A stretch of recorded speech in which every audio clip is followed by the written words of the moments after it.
ఒకవేళ ప్రభుత్వాన్ని పడగొట్టే పోటీ వాళ్ళు పెట్టిండ్రు అనుకో, ఏ దానికైనా నేను సిద్ధం. కాకపోతే మొదట వాళ్ళు కోరుకోవాలి ఏందనేది. నేను ప్రజలు ఇచ్చిన తీర్పును గౌరవించి చిత్తశుద్ధితోని పరిపాలనను ముందుకు తీసుకెళ్తున్నా.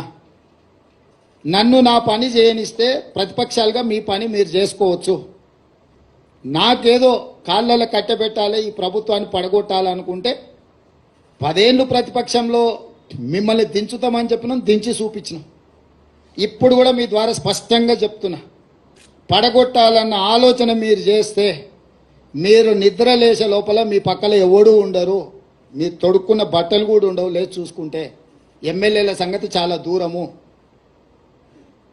అట్లా ఒకవేళ వాళ్ళు కోరుకుంటే నాకు ఏమీ అభ్యంతరం లేదు. మీరు తారీఖు చెప్పండి, పడగొట్టేది ఏందో చెప్పండి, దాని పరిణామాలు ఏందో నేను చెప్తా. కానీ ఇట్లేదన్నా వ్యవహారం చేస్తే మాత్రం దానికి తగ్గ ప్రణాళిక మా దగ్గర సిద్ధంగా ఉన్నది. ఎవరేం మా మిత్రులు ఈ ఒక మంచి ప్రభుత్వం పడిపోతుందేమో అని ఎవరు ఆందోళన చెందాల పని లేదు. 10 సంవత్సరాలు మా ప్రభుత్వం ఉంటుంది.